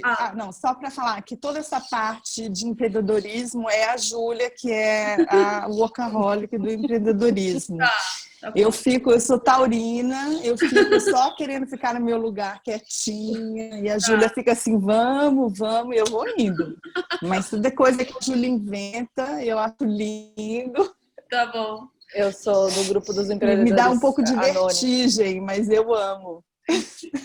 Não, então, olha, mas eu sinto o seguinte, Elisa, mas aí o que eu ia falar, que era a segunda parte da pergunta, que eu acabei misturando um pouco, não sei se são duas perguntas, mas enfim. Eu vejo em você, né, muito, por mais que a gente tenha tido menos contato, né, do que com a Júlia, mas eu vejo muito em você essa coisa de querer mexer fora do computador, né? E aí essa sua vontade de... Porque assim, eu entendo, eu não sei, tá? Eu posso estar enganada, mas depois que eu entrei... Quando eu estava na faculdade, a gente fazia ainda trabalho à mão. Era tipo começo dos anos 90, né? Eu acompanhei a popularização do computador, então, né? E eu percebia muito isso, assim, que, puxa, antes os designers trabalhavam mais à mão, e juntavam com né, enfim, tinham mais era mais fácil a gente ver, sei lá, o Rafik Farah, por exemplo, né? Ou então o Burritos do Brasil, eu acho, enfim, tinha essa coisa de misturar muito o analógico e o digital, e chegou um momento em que o digital começou a predominar demais, muito, eu imagino, por causa de prazo, enfim, e obviamente por razões, né, assim, estruturais. Então, por exemplo, grid, você não vai fazer um grid com régua, né, à mão, se você tem um computador e tudo mais. Mas eu entendo, assim, que isso também tem os seus altos e baixos. Agora, eu vejo uma tendência maior, já faz um tempo, mas eu sinto, assim, que no trabalho da Elisa, muito porque uma vez eu fiquei bem surpresa que ela apareceu como aluna minha lá no Sesc para fazer um curso de animação com recorte de papel, GIF, etc. Eu falei, nossa, Elisa, você vai ser minha aluna? Como assim? Né? Porque eu entendo assim com uma vontade de o tempo todo aprender, que nem você acabou também de falar, Elisa, da Júlia aprendendo a fazer fonte. Então, assim, puxa, o importante é não sentar nesse troninho, sabe? Agora eu sou profissional e pronto. Então, agora não vou fazer mais curso nenhum, porque agora eu já passei para outro lado, né? E eu acho isso louvável de vocês. A Júlia veio aqui fazer laboratório gráfico, pagou 2 ou 3 meses para os estagiários na época virem ser meus alunos aqui. Tipo, nunca vou esquecer isso, né? É muito absurdo, entende? Então, acho que essa coisa de tal, tem toda a informação, eu admiro muito, sabe? Eu empreender nesse sentido também que eu queria falar. Na verdade, assim, respondendo... Fala do platô, Ju. Eu vou falar é um pouco tudo misturado mesmo. Primeiro que não existe a Júlia sozinha, a Júlia está sempre acompanhada. E a Júlia detesta trabalhar sozinha, detesta ficar sozinha. Então, eu sempre tive parceria, sempre trabalhei com alguém. Quando o projeto vinha só para mim, eu sempre procurei trabalhar junto, porque eu acredito que a criação é diálogo. Então, é isso, parece que eu estou chovendo no molhado falando isso, mas eu preciso conversar. E o platô, enfim, a história do platô é o seguinte: eu morei em Berlim por quase 4 anos, voltei e precisava de um lugar para trabalhar. A minha amiga Naná, que enfim, amiga e parceira, fez faculdade junto, e a gente já se conhecia, já tinha morado junto, enfim, já se conhecia há muito tempo. A mãe dela tem esse espaço físico, né, o espaço do platô, que hoje a gente ampliou, mas metade da sala é da Helene, da mãe da Naná, e a Naná estava um pouco com esse espaço emprestado da mãe, pagando um aluguel super simbólico, e me acolheu para eu poder ter um lugar para trabalhar. E a equipe que a gente estava trabalhando juntos num concurso. Eu voltei de Berlim por conta de um concurso que eu ganhei. E a gente, todo mundo amigo da faculdade e tal, e a gente sempre teve esse perfil. Quando a gente morava junto, a gente tinha mesa de serigrafia no quarto, fazia colagem, fazia maquete. Então, é uma turma que é da escola da cidade, que são posso chamar de patinhos feios da escola da cidade, porque ninguém virou arquiteto, todo mundo foi para outro caminho, pouquíssimas pessoas viraram. Sempre foi uma turma muito de colocar a mão na massa. Então, colocar a mão na massa desde construir o forno de pizza da escola, pintar o muro, fazer intervenção. Então, a gente sempre gostou de se sujar, assim. E quando a gente se juntou aqui no platô, a gente falou, vamos fazer nossa mesinha de serigrafia. Foi um pouco natural. É um pouco criar o nosso parquinho gráfico, o nosso lugar de experimentação. E a gente sempre recebeu as pessoas, enfim, tinha essa questão da gente querer manter o lugar girando, então querer ter uma certa infraestrutura. E a gente começou meio informalmente a alugar esses postos de trabalho. E desse aluguel de postos de trabalho para outros designers foram surgindo outros projetos. Então, por exemplo, o Platotipos, que foi, acho que o primeiro projeto colaborativo que a gente teve dos grandes, a primeira edição, agora a gente está finalizando a terceira, em breve novidades, ele surgiu de uma conversa entre Ralph, outros estúdios que estavam aqui, falando, você desenha fonte? Deixa eu ver aquela fonte que você desenhou. Aquele logo gerou uma fonte. Então, a gente abriu uma pasta compartilhada no Dropbox de todas as fontes engavetadas que todos os estúdios que estavam aqui naquele momento tinham feito. E a gente fez uma publicaçãozinha em riso, porque o Ralph trouxe a riso dele. A gente fez uma publicação em riso, dia para noite, levou para vender na Plana ou em qualquer outra que estava acontecendo, Miolos, alguma feira que ia acontecer no dia seguinte. A gente pegou essas letras, fez uma publicação chamada Letra, que tinha cada letra uma fonte da palavra letra e você formava outras palavras com a palavra letra. E daí a gente falou, mas se a gente que está aqui, 5 designers, a gente tem 25 fontes engavetadas, quantas fontes será que os outros designers não têm? E daí a gente começou a falar, então vamos fazer esse projeto, um pouco assim, meio, tá tudo bem, vamos fazer um projeto, vamos convidar os nossos amigos para fazer um alfabeto.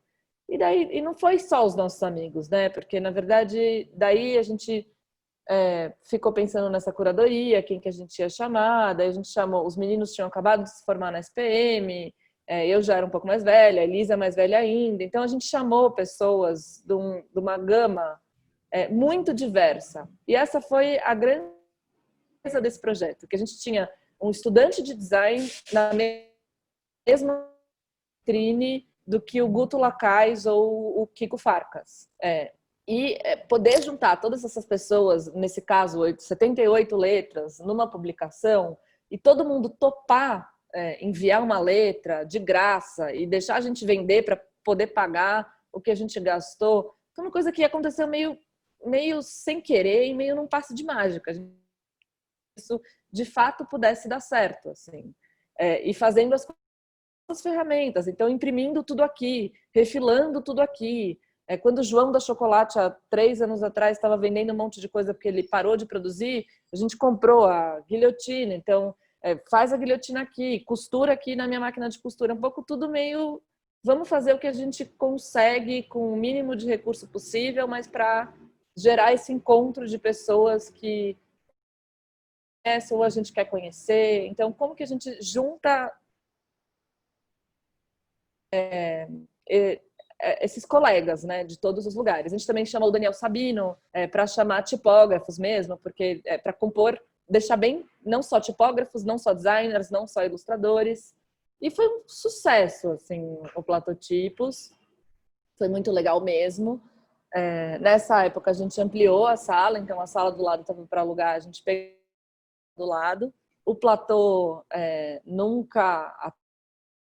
Enfim, a gente não tem lucro no platô, a gente acaba pagando a nossa estrutura desde o começo. Sempre foi essa vontade de fazer com que o platô... É claro que a gente quer ganhar dinheiro, a gente está mirando nisso em também ser uma fonte de renda, mas o mais importante de manter o platô e de ter o platô é que ele possa ser também o nosso formação. Então, quando eu quero fazer um curso, ou quando cada uma das pessoas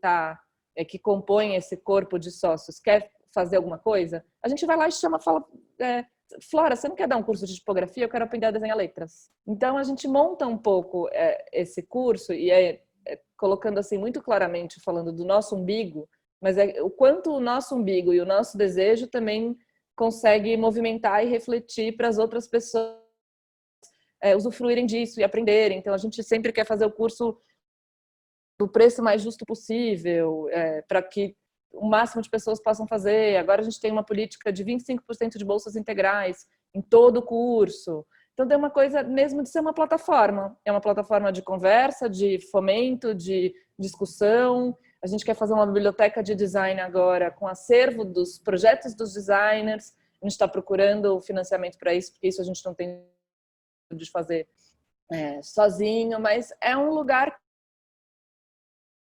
que, contanto que a gente possa trabalhar aqui dentro e ter esses encontros múltiplos, eu acho que ele já se faz disso, assim, e se ele estiver acontecendo, para mim já é importante. Se a gente conseguir ganhar dinheiro no futuro com ele, vai ser melhor ainda. Mas a ideia é muito ser esse lugar de conversa, ser esse lugar de poder encontrar, ser esse tomar um cafezinho com o designer que está trabalhando do lado e mostrar a tela, poder compartilhar a tela, e não dessa forma que a gente está compartilhando agora, mas de uma forma física, discutir, poder conversar e compartilhar. E o platô surge desse lugar, assim, surge de um lugar... Eu sou completamente workaholic, eu não escondo, trabalho nisso na terapia que eu não faço, mas devia trabalhar. Até na terapia você trabalha, Júlia? Ah, não. E tem um pouco essa coisa de empreendedora anônima mesmo, que tem que dar uma segurada para não ficar louca, porque eu já enlouqueci. Acho que agora eu estou bem focada nos meus 2 barquinhos, que são Platô e Ales Blau, e o Ales Blau também está dentro do barquinho Platô, então tá tudo bem. Mas tem essa coisa meio louca de produzir, de saber produzir, de sempre querer saber fazer propondo. Então, tanto nos projetos, mesmo nos projetos, eu acho que eu me envolvo muito com a produção e execução. Se a gente está fazendo a plana e tem que pendurar uma coisa, o German, eu quero saber como é que faz. porque eu preciso saber se isso é possível. A serigrafia, eu preciso saber como que ela funciona, como é que eu misturo a tinta para dar aquela outra soma que é interessante. Então, tenho essa curiosidade de saber fazer as coisas. E eu acho que isso enriquece muito o processo de trabalho mesmo. E é isso. Qual foi a outra pergunta? Acho que eu me perdi.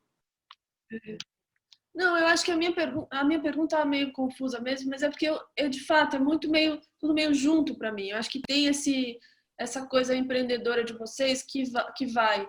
Acho que assim, a Júlia mais com essa coisa, então, como a Elisa falou, dos contatos, de ter o espaço, de gerir o espaço, né, ali físico, Mas eu não sei, Elisa, aí podia talvez passar a palavra para Elisa, porque eu queria saber como é que é essa relação dela de ficar o tempo todo. Eu não sei, a minha impressão é que você tem uma investigação fora do computador que corre paralela ao seu trabalho brifado do dia a dia. Assim, como é que é isso? Como é que é esse seu trabalho pessoal fora do computador? Ou se não, ou se você é uma pessoa, como você falou, que gosta de ler mais. Então, assim, puxa, tem um tempo livre?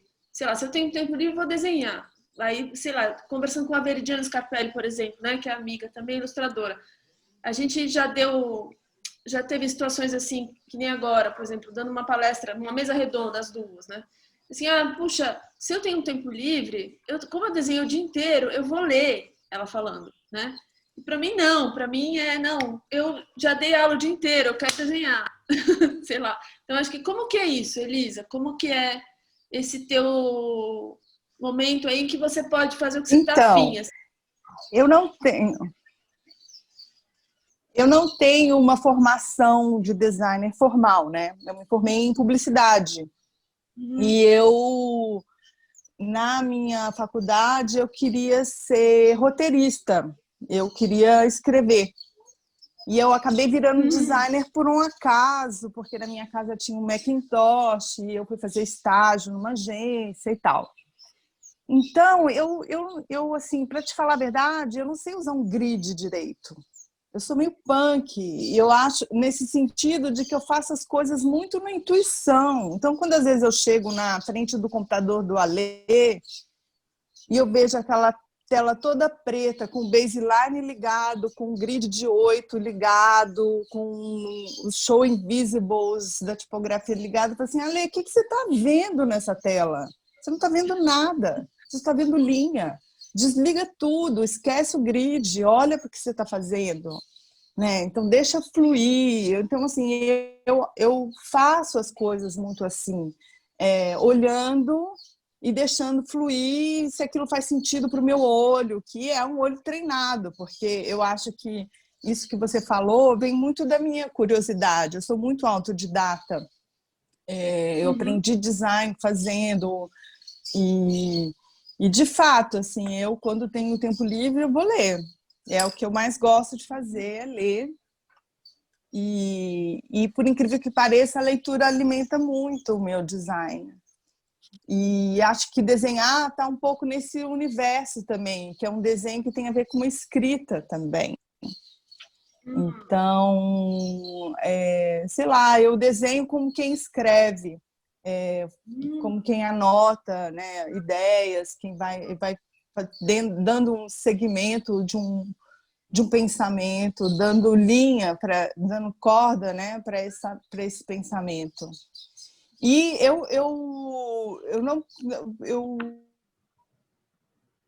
quando às vezes as pessoas me pedem a minha ilustração, eu uso no meu trabalho, porque eu inverto, ela é defeituosa, então eu sei tirar partido dela a partir do design. Então é uma coisa que meio se autoalimenta.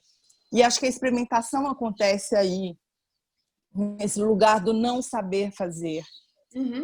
E por muito tempo eu tinha angústia com relação a isso, mas a partir de um certo ponto eu comecei a gostar dessa tosquice, assim, dessa coisa do improviso, do imperfeito. E dentro da minha parceria com a Júlia, isso também foi um lugar de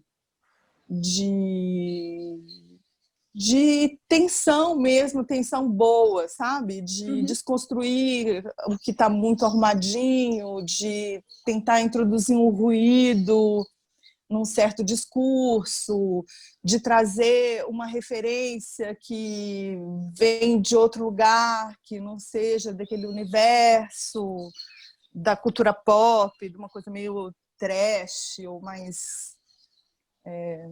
enfim, mais diletante, talvez. Eu acho que a Júlia é muito gênia, porque ela conhece muitas coisas e tem uma formação super boa e tal. Ela vem de uma família de artistas. E eu tenho essa coisa meio do mundo mesmo, assim, essa curiosidade muito genérica, assim, muito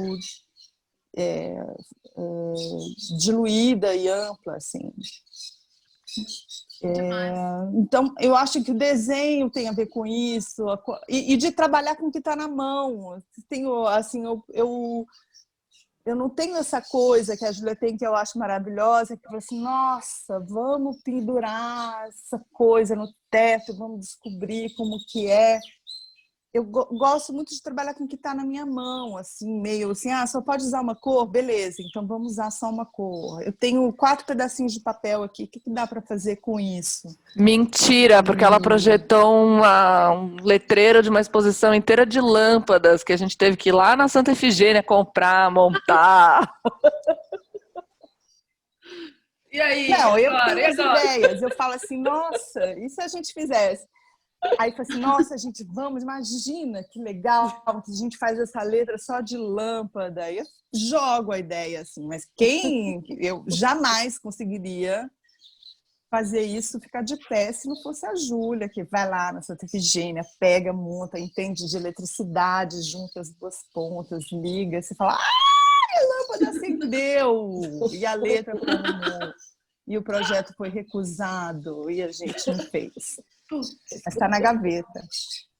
Então, às vezes, eu faço isso, eu atropelo esse processo com uma doideira, assim, uma coisa que não tem nada a ver com nada, e às vezes rola.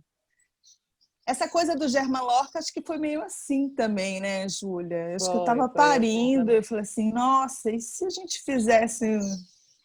E daí a Júlia pega a coisa do baralho de dupla. Ela pega uma ideia que eu falo assim, e se a gente fizesse assim? Ela vai e faz o negócio pendurar 5 metros no teto do Sesc. Então, por isso que é legal. Eu ficaria lá, assim, na coisinha pequenininha, no meu papel recortado ali, a Júlia pega aquilo e põe, 4 metros, bem louco, bem lindo. Demais. E é um pouco assim, eu sou mais... eu sou meio assim, não tenho essa coisa grandiosa que a Júlia tem, eu acho linda. Mas eu amo, assim, eu fico só botando fogo na fogueira dela, assim, Júlia, vamos fazer isso. Aí ela vai e faz. Que maravilhoso. Puxa, que mais? Nossa, muito delicioso esse papo, hein? Que mais? Mais perguntas, gente? Tem 20 minutos aí. Aproveitem. Agora, vocês têm que perguntar. Eu vou ficar quietinha aqui para vocês se perguntarem. Vamos lá. Eu queria falar uma coisinha. É sobre, primeiro eu quero agradecer, assim, a palestra foi muito boa mesmo. Acompanho seus trabalhos por um tempo, assim. E eu tava vendo no começo da palestra, vocês falaram sobre esses 4 tempos do design, né? Sobre o diálogo, a elaboração, a proposição e a execução. E eu sinto que isso é meio que foi criado a partir dos projetos que vocês tiveram, e como se fosse um tipo de metodologia que vocês seguem, mas que não é tão, sabe, que ela é mutável, assim, porque vocês disseram que o processo também não é tão linear. Ele pode acontecer primeiro uma execução, depois o conceito, ou primeiro o conceito, depois a execução. E vocês sentem que esse tipo desses 4 tempos, assim, que eu vi como se fosse uma metodologia, ela segue essa linearidade ou é sempre essa coisa mutável, para cada projeto vocês abordam de um jeito vocês perceberam que esses 4 pontos sempre ficam aparecendo em todos os projetos que vocês fazem. Como que foi? Eu acho que esses 4 pontos são muito básicos, né, Pedro? Eu acho que é assim, o primeiro diálogo é o contato. Você não tem como começar sem saber. Eu acho que esses pontos, eles são meio fixos mesmo. Depois é a elaboração, é como você pega aquilo que você teve no briefing, em contato com o trabalho, e você vai pesquisar, você vai elaborar, você vai discutir internamente. Aí depois vem, o que vem mesmo, Ju? Elaboração, não é isso? Não. Depois vem a execução. E aí, então você pega tudo que você pensou, discutiu e vai desenhar, efetivamente. Desenha, vê se é possível, se funciona, se não funciona. E aí você conversa com o cliente, você aprova esse projeto e aí, de fato, você vai realizar esse processo. Então, acho que isso é meio básico. Não tem como fugir desse roteiro.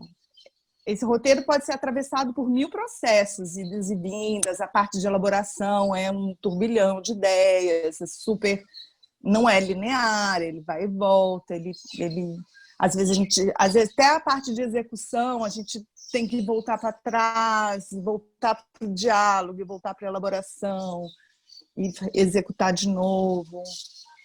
Mas acho que o passo é um pouco esse mesmo de projeto, não tem como fugir disso. O que você acha, Ju? Não, acho que é isso aí. Acho que não tem como começar um trabalho sem diálogo, não tem finalização sem execução, é isso. O projeto, acho que não existe sem essas etapas, mas linear não é. Eu acho que também, não sei se é exatamente se a gente pode chamar de metodologia, assim, mas é quase um guia, porque a gente sempre discute um pouco, né? Esse trabalho entrou, como é que a gente vai fazer? Vamos envolver a Paula? Não vamos envolver a Paula? Acha que quem toca, quem não toca, quem começa? Acho que sempre tem um mini papo de direcionamento, assim, mas não é uma coisa...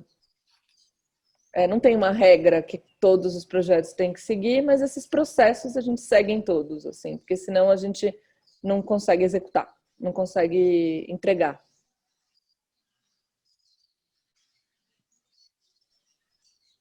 Quem mais, pessoal? Todo mundo, a maioria sem câmera. Alguém quer fazer uma pergunta por escrito também, se sentir mais à vontade? Não? Mesmo? Olha que eu vou encerrar, hein? Vamos lá, dou-lhe uma. Então, eu tinha outra pergunta, só que eu acho que é mais tipo, conceitual, não sei também. Ótimo. Mas, assim, vocês falaram também do design como essa ferramenta de mediação, interlocução, que dá essa voz. Né? Eu sinto que tem a Les Blau com o cliente, que é e a Les Blau com o público também.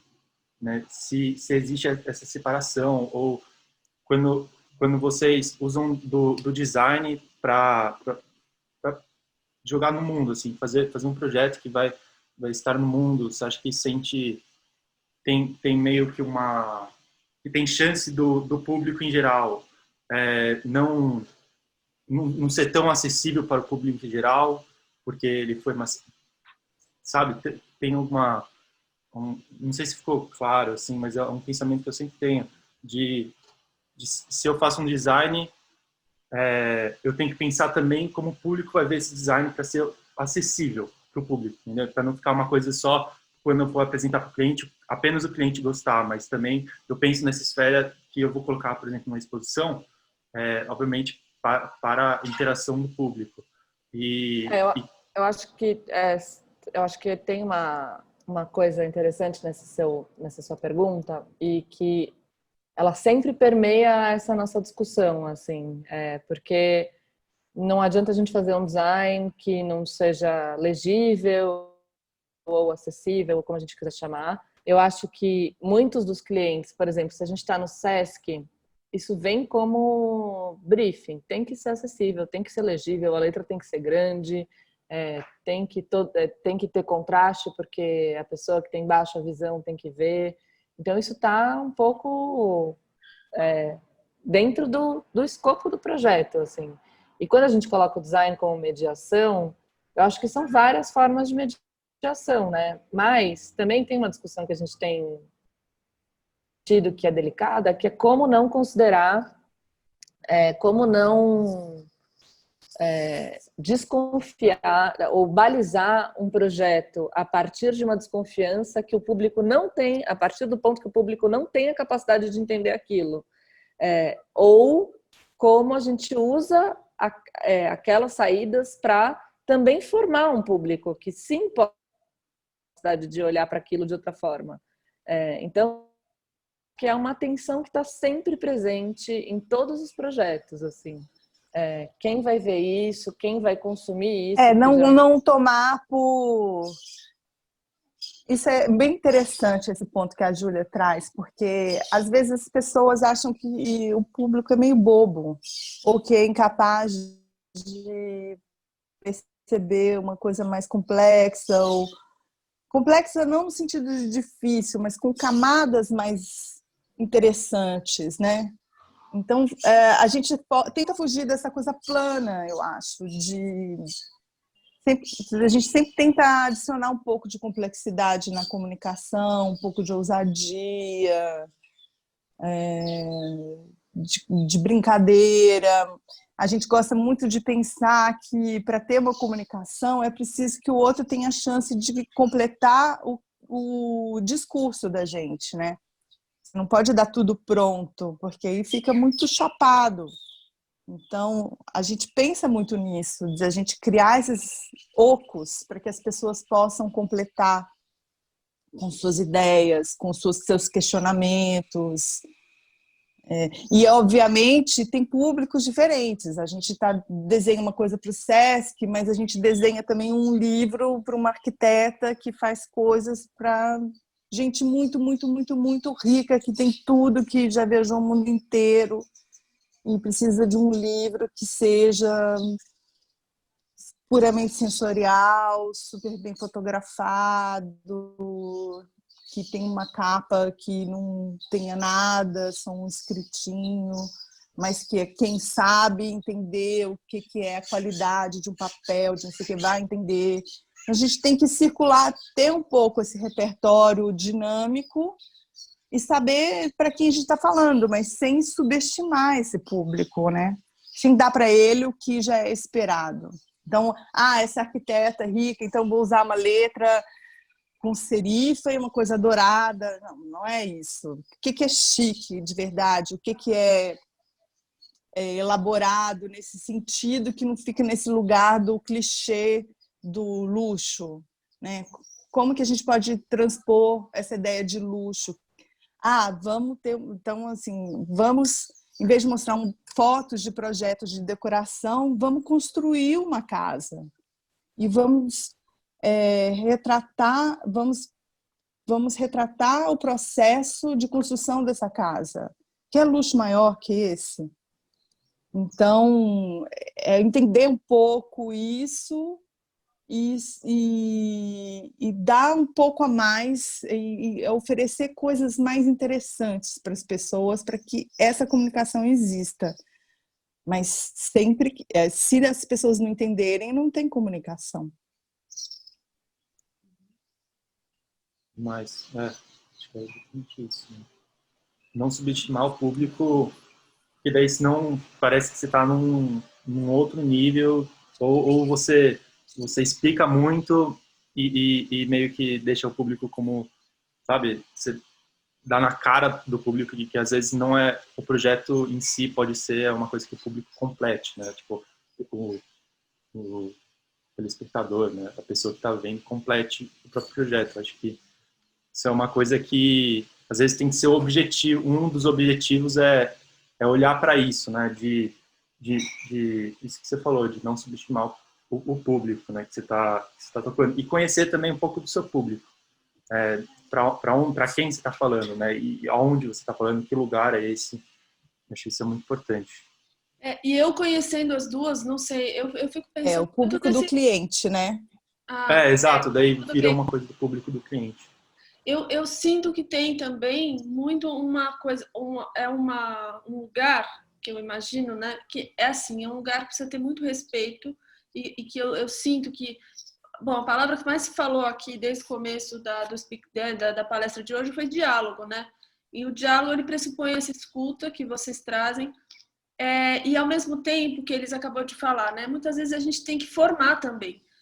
Porque tem coisas, às vezes tem demandas que a pessoa nem imagina, né, que possam chegar em alguns lugares, e quem é apto para isso vai ser o profissional, não tem jeito, né? Tem coisas que é para isso que o profissional é contratado, mas eu acho que uma coisa muito importante nessa hora, vamos dizer assim,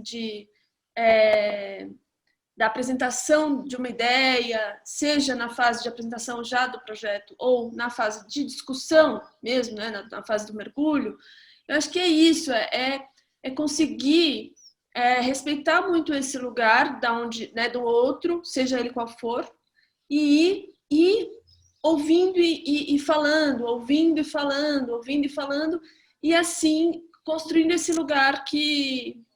Porque eu não sei, assim, eu acho que também, eu tenho certeza que não foi isso que vocês falaram, mas eu tenho, assim, também, fico imaginando, assim, aqueles profissionais que são muito também, que entram num lugar de...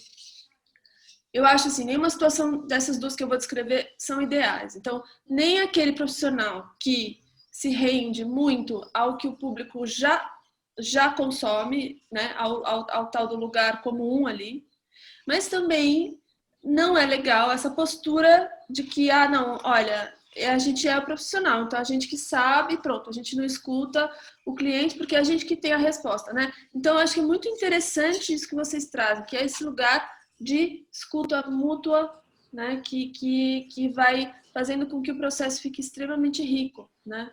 Não sei. Tem uma perguntinha rápida, última. Diga. Para a gente que está em formação, né, fazendo cursos e buscando essas fontes de estudo, queria saber qual o profissional que vocês procuram, assim, sabe, como estudante, como, né, não sei, às vezes como estagiário, mas quais qualificações, se é alguém mais ligado ao digital, alguém que tem mais um background cultural, sabe, qual que é esse... Isso. Tom, depende muito do trabalho que a gente está executando no momento e das necessidades do estúdio. Então, isso já variou muito esse perfil, mas eu acho que a primeira coisa que tem que ser é muito curioso e ter muita vontade de aprender. E eu acho que é isso. Tem que ter vontade, assim, tem que vir com a bola baixa, assim, sabe? Eu quero dizer, saber que você tem coisas para complementar na equipe e que você também tem muito que aprender e que é todo um processo. Então, tem que estar disponível para isso, assim, para um processo que é mais caótico, mas que é de aprendizado e que tem que ter jogo de cintura para querer ver coisas novas, para querer saber, enfim, tem que ser curioso. Um pouco, assim, sabe, querer saber fazer, né? Tem que ter interesse por esse fazer, assim. E eu gosto também sempre de falar que a gente gosta de designer que gosta de ler. Porque a gente trabalha com muito texto e a gente faz muita correção de texto, a gente precisa ler, a gente precisa realmente interpretar as coisas, ter contato com o conteúdo, muitas vezes extenso. Então, eu acho que tem que ser uma pessoa cuidadosa com o lidar com o texto, tanto na atenção quanto na interpretação. A gente acaba assim, se dividindo um pouco, essa coisa... Desculpa, pode falar. Assim... Não, é porque a gente, né, eu fico um pouco mais encarregada dessa parte do editorial, do estúdio, E, sei lá, eu acho que tem que ler, tem que saber o que você está fazendo, sabe? Assim, não é só mexer em cor, em forma, em grids. O que você está vendo? O que você está fazendo? Você está entendendo o que você está desenhando? Eu acho que isso É um tem pouco isso, assim, acho que um treino de olhar, né, Elisa? Que é saber ler, mas não é só saber ler o texto, é saber ler o que está acontecendo ali, assim, o que está acontecendo naquela tela. Tanto para pegar erros ou identificar coisas, como para você saber qual que é o assunto e o que o assunto pede, se o assunto pede mais respiro, se o assunto pede mais, se a gente pode ter uma coisa mais com rendimento mais apertado, mas também saber interpretar. Acho que saber ler é saber interpretar, é saber ler outras coisas. Então, eu acho que tem que ter essa disposição para um treinar do olho, que é treinar essa leitura, tanto a leitura textual quanto a leitura visual. E isso a gente aprende, ninguém sabe, nasce sabendo. É uma coisa que você aprende trabalhando. Você tem oportunidade, a gente tem a oportunidade de aprender o tempo todo, uma com a outra, mas também de formar pessoas aqui dentro do estúdio. A gente também tem esse interesse, assim, de formar pessoas que fiquem com a gente, que entendam o que a gente faz, e daí as respostas são, enfim, cada vez mais fluidas, né? É isso, a gente teve uma assistente que ficou com a gente, a Bia, ficou com a gente quase 3 anos. E a Bia saiu daqui, assim, enfim, foi voar a vida dela solo, maravilhosa, mas ela estava aqui há tanto tempo que ela sabia o que cada uma de nós, ela sabia entender para onde o nosso olho olhava. Isso é uma coisa que é rara, mas é muito legal. Eu sei para onde a Elisa olha e a Elisa sabe para onde eu estou olhando. Isso a gente já conseguiu construir.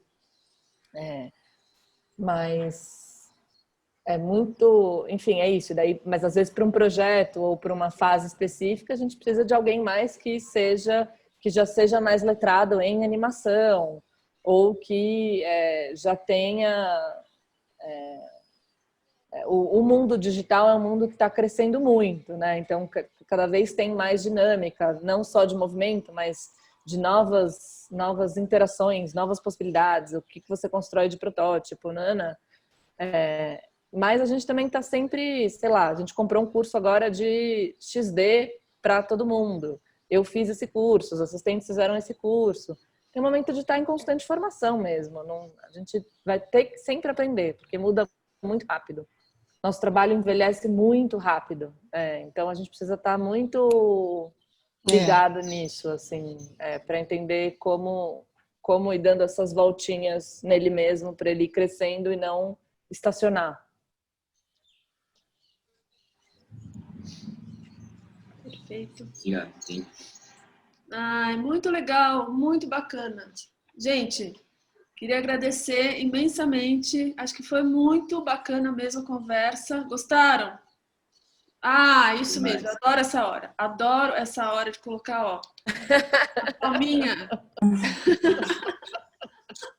Eu gosto de pôr palminha. Deixa eu ver. como que faz essa palminha? Eu também quero palminha. Reactions. Aqui embaixo, ó, tem reactions. Aí você pode pôr várias coisas, ó. Uhul. Né? Muito bom, maravilhoso. Gente, amei. Ah, Olha lá, ó, que lindinho. aparecendo, olha lá. Muito bom. Muito Obrigada, gente. Obrigada a vocês pela conversa, muito gostoso. Muito obrigada, Thiago, também, prazer. Então tá bom, gente. Prazer, gente. Então, foi muito boa a aula. Muito legal, né? Tá bom. Então, a gente se vê em Obrigada. breve. Tá bom, gente? Valeu, gente. Bom resto de Bom quarta-feira. Sim. Bom dia. Tchau, tchau. Tchau, gente. Tchau, tchau. Tchau, tchau.